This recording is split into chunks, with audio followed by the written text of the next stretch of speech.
Hi lovelies, welcome back to my channel. It's your girl MINTAE coming through with some great gems on loan origination. Again, I thank you guys for following my channel. I'm excited to start this video. Go ahead and hit that like, comment, and subscribe button if you have not already. And then also ring that bell to make sure that you guys can go ahead and get notifications when I do upload a new video. Keeping it coming to you guys, giving you all this information to help you get to a financial agreement on whether you want to purchase your first home or if you are wanting to refinance and leverage some of that equity in your home. So stay tuned. Again, like, comment, and subscribe. So in this video, we are going to talk about credit. Credit is number one thing when it comes to loan origination. There's been multiple times where I have been speaking with a client and then the client is not eligible due to credit. Whether it's a refinance and they want to pay off some of their debts, you still have to have a decent amount of credit because ultimately we want to make sure that you're going to pay us back and the loan is not going to default. It also protects you too, so not just on our behalf, but on your behalf as well. So in this video, specifically about credit, I don't know if I can go into too much detail just because time-wise, but I'm definitely going to hit some key points so you guys can check it out and see if you're able to do something or if you're ready to go ahead and move forward in the next steps in purchasing your first home or refinancing. Now, I do have a agent who helps with credit repairing. It's more so consulting, so she's not only helping you repair your score, but she's also teaching you a lot of good gems and walking you through the steps. So it's very important that you guys not only repair your credit, but fully understand what goes into maintaining your credit score as well. And knowing this knowledge is going to help you be successful in whichever journey you decide to take. So I'll go ahead and her name is Nikki. I'll put her socials on there and email address on my link so that way you guys can find and reach out to her, or you can reach out to me specifically and I can go ahead and connect you guys. And she helps nationwide, so it doesn't matter which state you're in, but very, very, very great person. Nikki is awesome and sweet and genuine, and that's what you want to keep in your circle, is genuine people. So in this video, we'll talk briefly about credit. Credit, let's say we'll go off of the 100%. So how to have perfect credit. The lowest score that you can have on your credit score is 300. In my lifetime, I do not think I've seen anyone have that low of a score. So I'm not sure what it does, what it takes to get to that score, but I'm assuming that default on everything and you don't pay anything off, nor do you necessarily care about your credit or know how to fix it. Now, having no credit is another bad thing, just because if you don't have any credit, it's kind of hard to get a purchase loan amount in your name because we don't know if you're going to pay that amount back. So there's stepping stones that you do have to work towards. Revolving credit is going to be like credit cards. Installments are going to be loans that you've paid off or that you've continuously paid on time. And then real estate is going to be another transaction that will show up on your credit report. Typically, when you have a real estate on your credit report, your credit automatically bumps up because someone loans you a big amount. The higher amount you have on your credit reporting kind of helps your credit. So credit's broken down in 4 different parts. You have 35% that is going to be the payment history. And then in that payment history, this is telling a lot about you as an individual. Even though a lot of lenders aren't meeting you specifically or they can't go to the higher ups to get you approved like that, it doesn't work that way.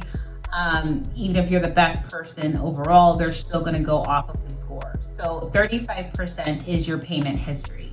What I mean by payment history is if you are responsible enough to make your payments on time and you've paid them off, or doubling extra payments. Quick trick that I want to teach you guys is going to be your minimum payment on something.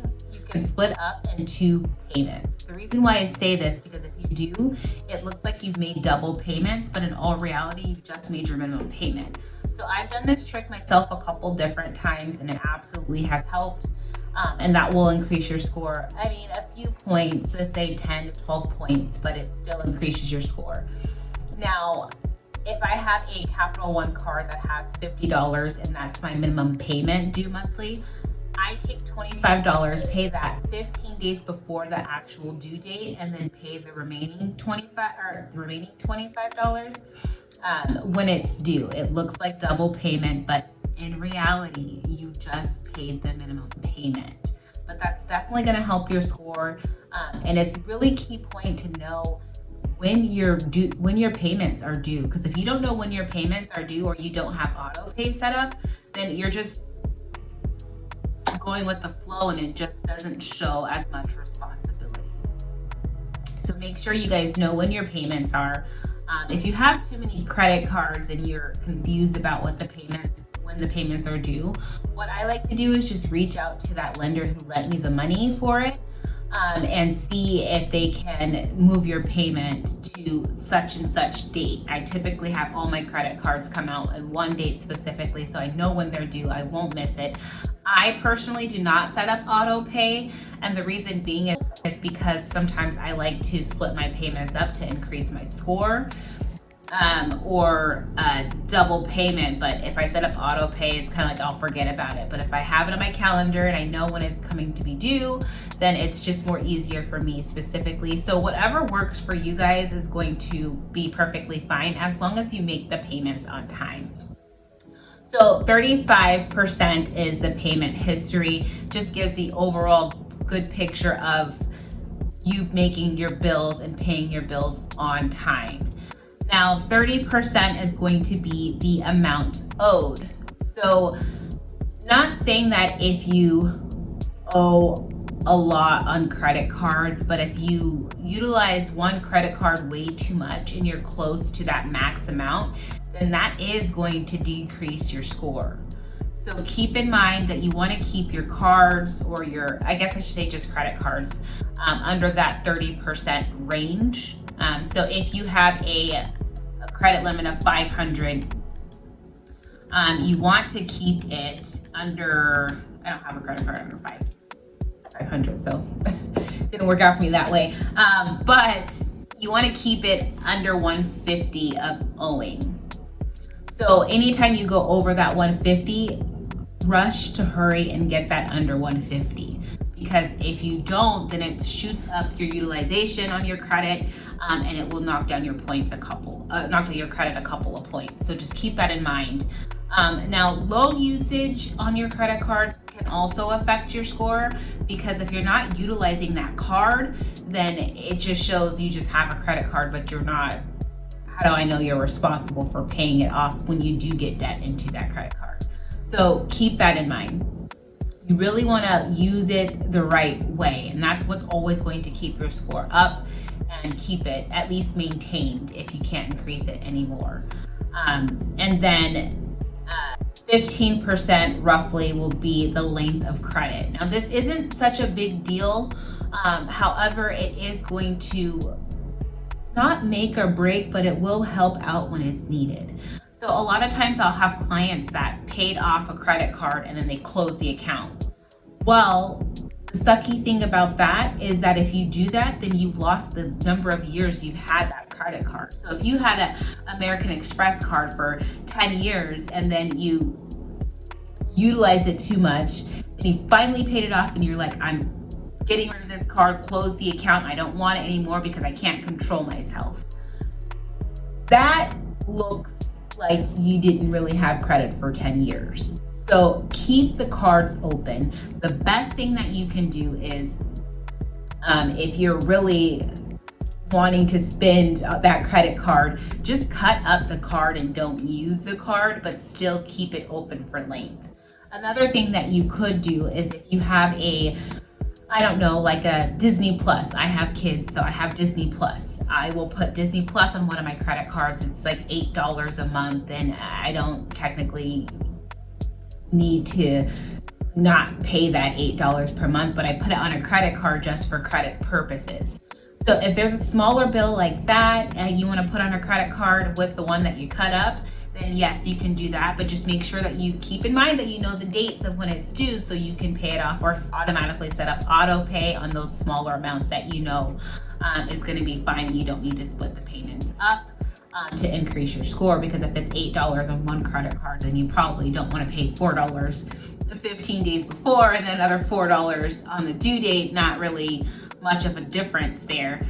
And then the other percentage is going to be the 20%. So that's going to be in-use credit, and then it's also going to be new credit.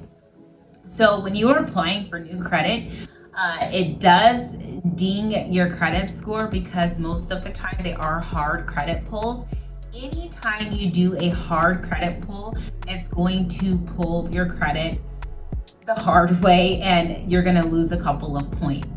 Now, if you're in the market for a mortgage and you have a hard credit pull, be careful, because one, a lot of lenders are going to reach out to you. So you're going to get a whole bunch of different, oh, I can do this for you, I can do this for you, I can do that for you. And then it's mainly just a quote. So if you have someone who pulled a hard credit pull on you, just stick with that lender.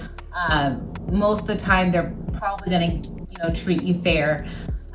Now, if you are wanting to shop around for rate purposes, then you do have a window. I believe it's 15 to 30 days. I want to say at the top of my head, I'm leaning more toward 30 days or 15 days.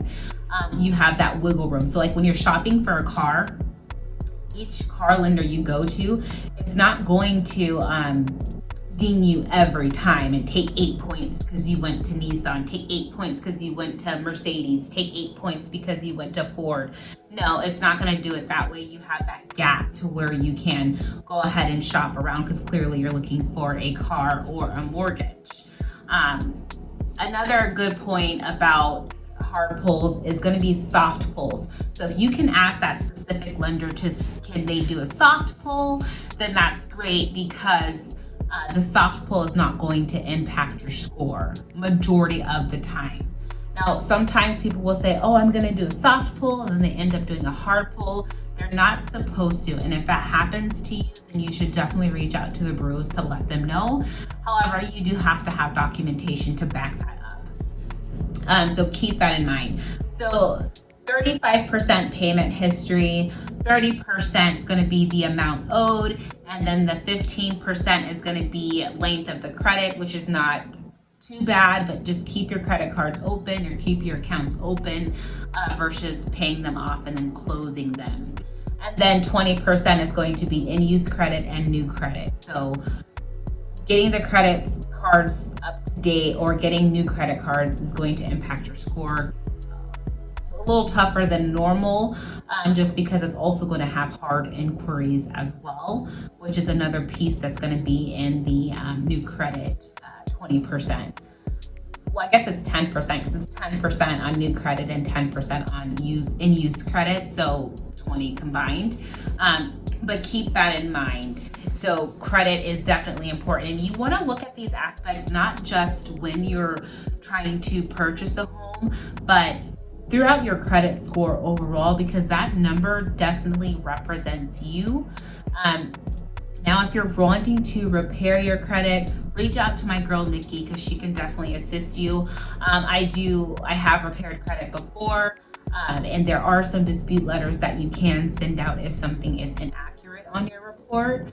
And you can freeze your score to basically had fraud that happened to you and you're kind of scared. You can freeze your report, so that way if someone is going to use your credit or your social, then they have to unlock it, which would be you. You're the only person that can lock it and unlock it. There are some extra steps to that, but if you're not using your credit and you have good credit and you want to protect your credit, then definitely do so. It's nothing but a call or so, but make sure that you guys are aware of your scores. Now, who I use for credit reporting on your FICO is going to be Credit Advantage. That's my preferred person. If you use Credit Karma, Credit Karma's good, but Credit Karma, I tend to see it's different scores from when I'm pulling the FICO score on Credit Advantage. And I pulled the toughest one because I'm giving you guys a mortgage, which is your biggest loan amount that you're going to have most likely. But Credit Karma will guide you in the right steps, but is it your authentic FICO score? It's been off. And it's been off, meaning coming in higher than what your FICO score is coming in, is what I've seen. I've seen it the other way before, but typically Credit Karma is going off of what they want to advertise to you, which nothing is wrong with that, but it's not your FICO score. So a lot of times clients will say, well, my score says 829 on Credit Karma, and I'm like, oh, it's not as accurate. This FICO score that I'm pulling is most definitely accurate because I have to legally use that one. So remember, credit score goes from 300 being the lowest to 850 being the highest. Now, I've only seen, I think the highest score that I've seen was 832. The highest score I've seen was 832. So I happened to ask that client, well, what are you doing to get your score that high and to keep it that high? Good job. Because when I see that, that says a lot. Not even myself has the 832. Like that's pretty intense. So good job to the people that have the 832 or the 800 and above. You guys are definitely in VIP club. So I want to break down the ranges too on that. So anywhere from 300 to 629 is considered bad credit. Now I can still get you approved if you have a 500 credit score. That's the lowest I can go. However, it will take some extra documents and some extra work, but I have helped clients with that low of a score. So keep in mind, if you're in that range, doesn't mean that you can't get a home, because you can. But it is going to take a little bit of work, and not on you, maybe documentation for you, but typically it's your loan originator who's putting in that work. So definitely congratulate and thank them when it does close and you're at a lower score. And then 630 to 689 is going to be fair. This is what I've been seeing most recently since the pandemic, has either been bad credit or fair credit, but good credit is very hard to come across during this recession / pandemic pickup that we're coming off of. So 630 to 689 is going to be fair. 690 to 719 is going to be good, which, like I said, is very rare to find right now. But 690 to 719 is still good credit. Now 720 and 850, the moment that you hit that 720 mark, you're going to get top tier pricing for any interest rate. So that's why everyone says having a better credit score is going to help you get a better interest rate. And it's not so much that you can't get that interest rate with having lower credit, but it's more so that the loan's going to cost more. If your score is lower, then the costs are going to be a lot more trying to get a 5.5 at a 500 credit score. So still doable, but just keep that in mind, that if that is what you're really wanting to have and you have that lower score, you're going to pay a lot more for it. So then you ask yourself, is it worth it to take a lower interest rate? Or if you're, wanting to get the home, then take a higher interest rate. And that rate doesn't mean that's your forever rate. You're definitely going to refinance. A lot of times clients refinance every 5 to 6 years. There's only been a few times, I can count on one hand probably, when I've had one person who had a 30-year term and never refinanced, and he only had 20 years left. And then he wanted to take some cash out and go down to a 15-year. So it's very rare that you're going to stay in that specific term for that long. Now, if you have less than 8 years left or 10 years left, I would say just stay put, and you can take out a second lien if you want to go ahead and leverage the equity in your home, or use a HELOC. However, just make sure you pay that HELOC and second lien back. I prefer a second lien, but we can do HELOCs as well. The only reason why I prefer a second lien is because it's a fixed rate versus a variable rate. And with this market, you probably don't want to be in a variable rate at this time. So sorry, off topic, but back to credit report. See, I can clearly go on for hours about mortgage overall because there's so much information when it comes to mortgage. But overall credit score 300 to 629 is bad. 630 to 689 is fair, and then 690 to 719 is good, and then 720 to 850 is excellent. So I hope I gave you guys a lot of information, good information about credit scores, or what we're looking at as far as your credit score overall. If you guys have questions, please reach out, go ahead and comment and let me know what questions you have, or email me and let me know what questions you have, or if you want to take a peek and see where you are at on the chart as far as credit, definitely reach out to me as well, or a loan originator that's nearby you. Thank you for tuning into my channel, you guys, and I will talk with you soon.